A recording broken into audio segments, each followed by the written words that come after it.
जब मैयत को कब्र के अंदर दफना कर लोग चले जाते हैं तो कब्र में इब्तिदाई 24 घंटों के अंदर मैयत के साथ क्या होता है, और जब मैयत के वर्सा जब मैयत को दफना कर वापस जाते हैं तो एक फरिश्ता मिट्टी की एक मुट्ठ भर कर उन पर फेंकता है और उनसे क्या कहता है, और कब्र की पहली रात कैसी होती है, इन सब के बारे में हम आपको आज की इस वीडियो में बताएंगे। लिहाजा आप तमाम लोगों से गुजारिश है कि वीडियो को आखिर तक ज़रूर देखिएगा।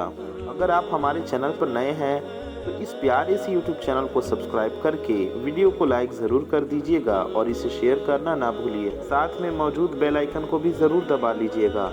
इससे होगा ये कि आने वाली आपकी ज़रूरत की वीडियोस की नोटिफिकेशंस आप तक सबसे पहले पहुंच आती रहेंगी। प्यारे दोस्तों, एक हदीस है जिसका मफ़हूम कुछ इस तरह है कि रसूलुल्लाह सल्लल्लाहु ताला अलैहि वालैहि वसल्लम ने इरशाद फरमाया कि अल्लाह ताला की तरफ से कब्र पर एक फरिश्ता मुतय्यन है। जब मैयत को दफना दिया जाता है तो वो उसकी कब्र की मिट्टी हमवार करता है और लोग वापस जाने वाले के लिए मोड़ते हैं तो कब्र से एक मुट्ठी भर कर मिट्टी लेकर लोगों पर फेंक देता है और कहता है अपनी दुनिया की तरफ वापस चले जाओ और अपने मरने वाले को भूल जाओ। हज़रत अली रज़ी अल्लाह ताला अन्हु ने फरमाया कि मैंने रसूलुल्लाह सल्लल्लाहु अलैहि वसल्लम को ये फरमाते हुए सुना कि इंसान की मुश्किल तरीन रात कब्र की पहली रात होती है, क्योंकि जब उसके दोस्त अहबाब, रिश्तेदार, औलाद उसको दफनाने वाले उसको दफना कर चले जाते हैं तो वो इंसान रोता रहता है। हर एक दोस्त के पास आता है,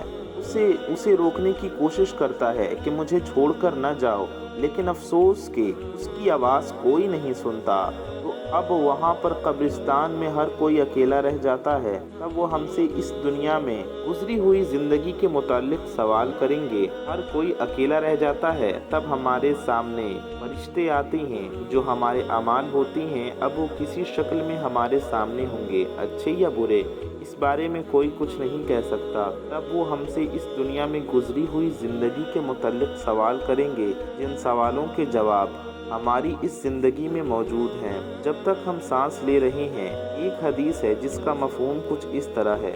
रसूलुल्लाह सल्लल्लाहु अलैहि वसल्लम ने इरशाद फरमाया कि तुम कब्रिस्तान जाया करो, क्योंकि कब्रिस्तान मौत को याद दिलाता है, इससे इबरत हासिल होती है। मैंने अपने रब से अपने वालिदा की कब्र पर जाने की इजाज़त मांगी थी, मुझे इसकी इजाज़त मिल गई थी, लिहाजा तुम भी कब्रिस्तान जाया करो। इससे दुनिया से बेरग़बती पैदा होती है और आखिरत याद आती है। हज़रत सैयदना सईद बिन मुसअब रज़ियल्लाहु ताला अन्हु फरमाते हैं, हम हज़रत अली रज़ियल्लाहु ताला अन्हु के हमराह मदीना मुनव्वरा की कब्रिस्तान गए। हज़रत अली रज़ियल्लाहु अन्हु ने कब्रिस्तान वालों को सलाम किया और फरमाया, ऐ कब्र वालों, तुम अपनी खैर बताओगे या हम तुम्हें बताएं? सैयदना सईद बिन मुसअब रज़ियल्लाहु अन्हु फरमाते हैं कि हमने कब्र से वालेकुम अस्सलाम व रहमतुल्लाहि व बरकातुहू की आवाज़ सुनी और कोई कहने वाला कह रहा था, ऐ अमीरुल मोमिनीन, आप ही खबर बता दीजिए कि हमारे मरने के बाद दुनिया में क्या हुआ। हज़रत अली रज़ियल्लाहु ताला अन्हु ने फरमाया, सुन लो, तुम्हारा माल तकसीम हो गया, तुम्हारी बीवियों ने दूसरे निकाह कर लिए, तुम्हारी औलाद यतीमों में शामिल हो गई, जिस मकान को तुमने बहुत मजबूत बनाया था उसमें तुम्हारे दुश्मन आबाद हो गए, अब तुम अपना हाल सुनाओ। ये सुनकर एक कब्र से आवाज़ आने लगी, ऐ अमीरुल मोमिनीन, हमारे कफन फट फट कर तार तार हो गए, हमारे बाल जकड़ कर मुंतशिर हो गए, हमारी खालें टुकड़े टुकड़े हो गईं, हमारी आँखें बहकर रुखसारों पर आ गईं। हमने जो नेक अमाल किए थे उनको पाया, जो कुछ पीछे छोड़ा उसमें हमारा नुकसान हुआ। जब मुर्दे को कब्र में रखा जाता है तो वो उसकी नमाज उसकी दाएं तरफ आकर खड़ी हो जाती है, रोज़ा बाएं तरफ खड़ा हो जाता है, कुरान मजीद की तिलावत और अल्लाह का जिक्र सर की तरफ आकर खड़ा हो जाता है, और जमात के साथ नमाज पढ़ने को जब कदम चले हैं वह पाँव की तरफ खड़े हो जाती हैं। इसका आदाब उस कब्र में अपनी गर्दन निकालता है और मुर्दे तक पहुंचने जाता है।